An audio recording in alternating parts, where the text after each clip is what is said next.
All right, good morning, everyone. Thank you for joining today for today's webinar, How to Easily Identify Your Most and Least Profitable Wells. I'm Jake Kalinowski, and I will be hosting today's session. A couple of housekeeping items before we get started. If you have a question, please type it in the chat box at the bottom right-hand side of your screen. Ben will address these questions at the end of the presentation. We don't anticipate any issues, but if we happen upon a technical glitch and the webinar ends, please try logging back into the session. And lastly, we will be sending out the webinar recording this week at a later date. Now on to the presentation. Today's presenter is Ben Pauls, Product Manager at P2. Ben is a Product Manager of P2 Reporting and has been with P2 for 7 years. He has experience with both P2 Bolo and P2 Excalibur. And with that, I will hand things over to Ben to get us started. Thanks, Jacob. And before I begin, can you hear me all right? We hear you. Perfect. So good morning, and thank you guys for your time today. As Jacob mentioned, my name is Ben, and today we'll discuss how you can use P2 reporting to easily identify your most or least profitable wells, then quickly drill down to get additional details to help you better understand the drivers behind them. During today's session, we'll be exploring this data with P2 reporting, which uses our own advanced data model to simplify and improve performance for this analysis. On that note, though, the concepts and visualizations we discuss here can be of use on any business intelligence platform, from Excel to, say, Spotfire, so long as you analyze the same sorts of data. Naturally, it's definitely going to be easier with P2 reporting, but the option's out there. So for those of you that may not be familiar with it, P2 reporting is P2's business intelligence platform. It sits on top of our products and allows reporting on Excalibur, Bolo, Merrick, and Land. It's adapted for the variety of needs within oil and gas companies, from canned reports to user-driven ad hoc views. Now, we all know that given the current trends with hydrocarbon commodity prices, it's imperative to have insights into how money is being spent in order to maximize your efficiencies. We hear you. So to help you with this, the P2 reporting team has put together a dashboard to get you this information with as little hassle as possible. Today, we'll work through the details of these visualizations and how you can take the charts and graphs we've shown you and customize them to meet your needs. So let's go ahead and begin.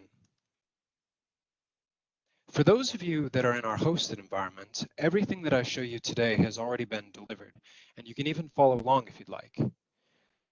So from our home page here, we're going to go to the library, and from there to public, P2, where we deliver all of our out-of-the-box content, and then down to the new well profitability folder. Inside this folder, we have the dashboard itself, as well as another folder with all of the components in the dashboard that we'll be reviewing today. These will allow you to customize any of the reports that you want to work with. So for anybody following along, I suggest that as you begin, go ahead and make a copy of this report or dashboard, the whole folder, go up to your own user folder, and go ahead and paste it, because this will allow you to make any changes to the content that you'd like to see. All right. So where to start? Well, when evaluating well profitability, there are quite a few different options. We could start perhaps simply by looking at, say, total expense on a well-by-well basis. But that ignores the potential for a well that is profitable while still being expensive to run. Those of you working in non-conventionals totally understand that one. We could look at, say, expense per BOE, but what about wells that aren't currently producing and thus won't have any BOE to analyze, so they'd be excluded from that analysis? In short, there are a lot of different ways to look at a well's profitability. So to help you get started, our first visualization here, labeled least profitable wells, lets you look at two key performance indicators, a well's net income and the well's BOE. This will help us get context both to see if a well is producing and to confirm if it's profitable. This visualization automatically selects the top 10 least profitable wells, with an axis on the left for your well cost in dark blue and BOE on the right in light blue. Now, some of these wells, like my first one, have not produced within our time period, and so they don't have a bar for BOE. Like I mentioned before, this visualization is set up to automatically select the least profitable wells, But if there are some that you would like to exclude, maybe you've got a unit set up as a well, or some other interference with your data, you can use the filters on the right to update the dashboard. That's this excluded wells optional filter. So if, for example, I wanted to get rid of my last well, I can type in either its name or ID, just so, choose to exclude it, hit apply, and my dashboard will update to bring in the next least profitable well after that. While we're here, this dashboard uses relative dates. And for those of you in the hosted environment, it's currently set up to run for 2 months prior to about a year back. The reason for that is everybody runs about 2 months in arrears, and so we don't want partial data interfering with our analysis. I'm using a demo dataset, so you can see my months are set for a little bit further back in time. Let's take a quick moment while we're here to view the rest of the dashboard. So if I need, I can filter it by any number of companies. I can choose my own specific list of wells to analyze. So instead of using the top 10 wells, I can just choose all of my Colorado wells, for example. In addition to that, we have two other visualizations here. So the first one is my well monthly trends, and I can expand on it here. This shows how our monthly revenues, expenses, and deductions have played out over the whole time period that we've selected. As you can see, as I hover over each of my categories, I can see exactly what they are and their grand total. Below that, we have spend by vendor, which allows us to see the top 15 vendors for our selected time period. When I start off, they show me my company trends, but these visualizations are tied together to allow us to drill across to get more details within the dashboard. So for example, if I was to click on one of these wells, it goes through and updates each one of the visualizations relative to my selected well. So in this case, it's showing me 3 months of activity because this selected well only has that much activity. If you've drilled in on a well that's been active for the full year, it will show you the full trends. And so too was my vendor spend updated. Now, when I've activated these filters, you can see that the bottom right text box here gets updated with the well name so that you know which property you're currently analyzing. You can also click on this text box to drill down to an ownership report so that you can see any active decks for your selected property. With ownership, in this case, sorted by your interest type and then descendingly by interest percentage. It allows you to get a really quick grasp on what your ownership is, as well as any other principal owners. And if you want, you can simplify this view by filtering it just for your organization or the specific owners that you want to see with the filters here. If we're done, we can close this tab and then return to our dashboard. Now, for this particular property, I can see my main vendors, and if I need additional detail for them, I can drill down on their information too by clicking on that vendor's part of the pie chart. This opens a vendor transactional analysis that will bring back my vendor, the accounts, so the categories in which I'm spending money for that vendor, as well as any of the properties that I'm spending money on. If there are, say, many properties that I'm using this vendor for, it might be a good opportunity to see if we can negotiate a better deal with the vendor, perhaps by offering them a bulk job in an area for a contracted rate. As with the other visualization, if I need to share this information, I can easily export it using the export button for PDF, Excel, or any of the standard export formats. Now let's return to the dashboard quickly. If I want to change any of the visualization types temporarily, I can hover over this little gear symbol right here, select chart types, and then select a different option. Maybe I want this to just be a bar chart instead of a pie chart. If at any point too, I want to return to the starting point, so remove any filters or changes, or perhaps undo my most recent change, I can use the undo or reset buttons up here to bring it back to the default settings. Now let's go into a little bit of detail here. So I'm going to hop back into the library. These visualizations are meant to be a starting point or a sort of template that you can work. If I go into the library and if I look under the well profitability, I'll see the dashboard components folder. And this contains each one of the 3 visualizations that make up the main dashboard. If I want to customize any of these, say my wells by profitability, that main visualization, I can click on it here and pull it up independently. On the top right, we can see how I'm filtering this report. So in this case, I'm using specific account groups. Let me just scoot that over so you can see it a little bit more easily. This is using P2 Reporting's out-of-the-box account groups to allow us to provide a report that works for each of you, despite your differing chart of accounts. So long as you've set up your account groups with the P2 Reporting standards, these visualizations will work out of the box. But it's totally customizable. So if you'd like to change the account groups used to filter this report, which in this case currently includes LOE, deductions for marketing and transport and production taxes, sales for gas, NGL, and oil, as well as workovers, you can make these changes here and just go through and check any additional account groups that you'd want to include. Alternatively, I'm showing net income, but maybe I want to show cash flow instead, so I'd need to add in my capital expenditures. I can find those from the list, just so, add them in, click apply, and my visualization will update. Now I have slightly different data with new wells being pulled in because my cash flow parameter has updated it.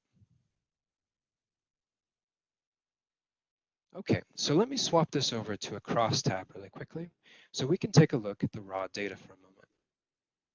So right now we're using BOE, but if we're primarily a gas producer, say, and I want to show MCFE instead of BOE, I can remove it from the chart with this little X button here. I can find my MCFE calculation down here in the measures, and I can drag that up top instead.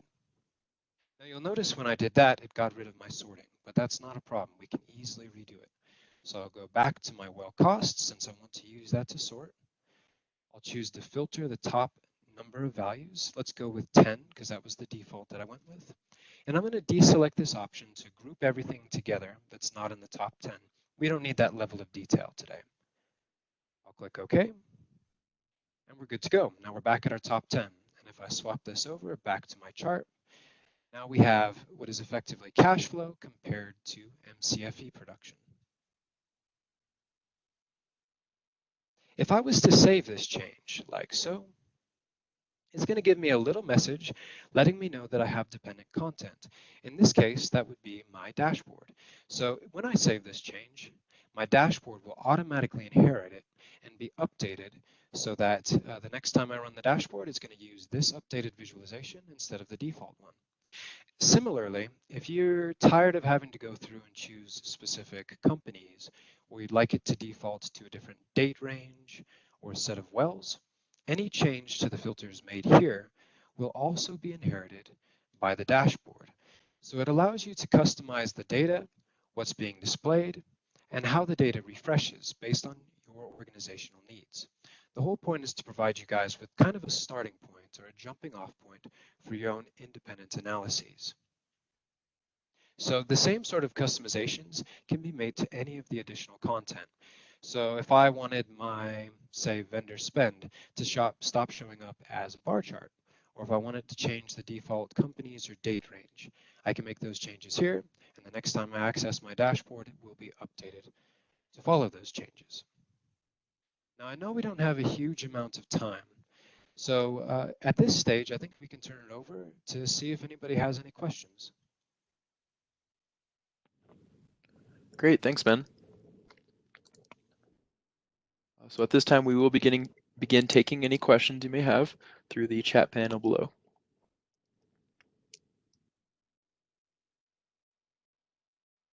And so we do have a couple questions coming in, Ben. The first one is, how do I change the dashboard to show profitable wells instead of the default? That's a good question. Let me show you how to do that really quickly. So if I hop back into my wells by profitability, right now, if I go back to my crosstab, which is a crosstab just like the pivot table version of it. When I'm working with a chart, oftentimes it's good to work with the raw data so you can see kind of what you're working on and then swap it over to a chart or a different form of visualization once you're done massaging the data. So to begin with, I'm showing well cost, which will take, say, wells that are in the negative, so not producing money, and show them as positive numbers just for the sake of our visualization. So there's two steps to show profitable wells first. So the first one is I'll get rid of my well cost. I'm going to add in profitability, which is a slightly different calculation. And you can either drag and drop it or double click it. I'm just going to reorder it so profitability is first. And then if I want to show my most profitable wells, we're going to do the same thing that we did earlier. Just right click on it, select filter top N values, and choose the top 10. And now we're showing my most profitable wells instead. So if I save my ad hoc view, it'll warn me that it's going to update my dashboard. And in theory, if I've done it right, I'll go back to my dashboard and we'll have a different list of wells available for my analysis, starting off with my most profitable wells this time. But you'll see here, I forgot to change it back to a chart before I saved my change. So now it's just showing me the crosstab. So of note, what you save off in your ad hoc view is what's going to show up in your dashboard. So in this case, I just hop in the ad hoc view one more time, save it as a chart, and the next time it'll be good to go. While I'm doing that, do we have any additional questions? Can you use cost center instead of well?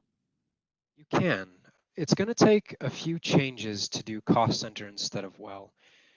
So the first probably is the fact that almost all of these visualizations are set up with a well filter. You can see well concatenated instead of cost center. So to make it work, you'd have to go in and replace any reference of well. So in this case, there's two, well in the rows and well in your filters with a cost center instead. And that should allow you to do it. So you'll have to make sure though, for consistency's sake, that you also go and update your spend by vendor and well monthly trends to do cost center instead of well. If you need any assistance with something along those lines, don't hesitate to send me an email. I'd be glad to walk you through it. All right, on to the next question here. Can I add another chart if I want to display that data too? Yeah, let's see. So to do that, we're going to actually edit the dashboard. So to edit a dashboard, you'll find it within your library. You'll right click on it and select Open in Designer. And this is going to bring up our dashboard editor form. Give it just a second to finish loading for us. So if I need to add on another visualization, I can either search through my existing content, so maybe pull something from my demo reports. Let's try like a trial balance. Doesn't make sense to include one, but that was just what I found off the cuff. And you can see it pulls in that visualization and automatically includes it. Now there's a couple extra steps to link it in, so it drills across and drills down. And we have tons of documentation on that in our online wiki to help you walk through the steps to do that. And again, that's another subject where if you need any help linking it together using the filter tree here so that all of the pieces talk to each other, just let me know and I'd be glad to work with you through it.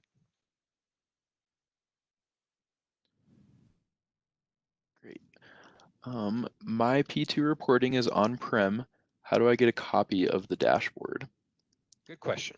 So if you need an on-premise copy, go ahead and send me an email and I'll send you an export package that includes all of this content, including each one of the visualizations that you can import into your organization. Alternatively, we'll be releasing this with our next P2 reporting release. So if you get that update, you'll include this too. But if you need it faster, just send me an email and I'll send you the export content. Great. All right, so we got one more question here. Can I show P2 Merrick data too? That's a good question. So with Merrick data, to connect it to your financial data, you have to have some sort of shared ID. In Merrick, oftentimes that's called the accounting ID. So if you're able to tie the accounting ID to a cost center or well ID, you can join in your Merrick data as well. We've got a few different dashboards out of the box with P2 reporting that do that. That's definitely a slightly more advanced subject where we tie different data sets together, But just let me know and I'd be glad to assist you working through that.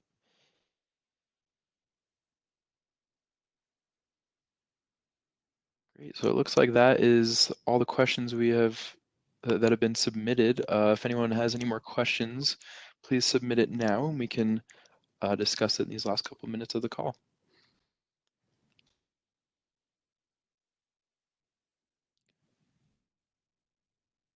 We got one more question coming in, Ben.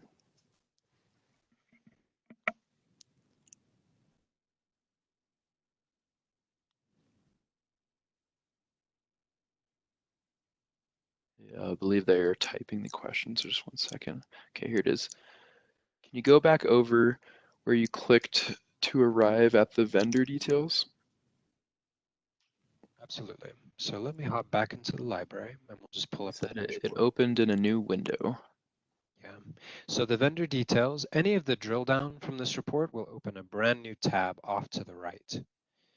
So let me just drill into, this will be an experiment. I changed my visualization and it's demo data. So we're going to play with the vendor data. We'll see how it works. So if I click on this vendor, P2 Energy in this case, it's going to drill down and show me information for that specific vendor, for the specific accounts associated with that vendor within my time period. If I need to make changes to it, this report has its own independent filters too. So I can go through and change included account groups or date ranges, companies, or the properties that we're looking at.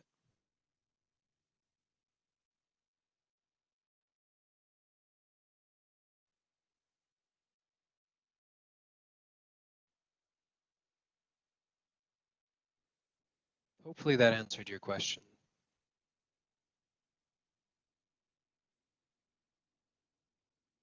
All right, well, thanks, Ben. Doesn't look like we have any more questions in the chat. The person did say that answered your question, so Perfect. as well. So just as a quick reminder, we will be sending out the recording of this webinar to everyone either today or tomorrow.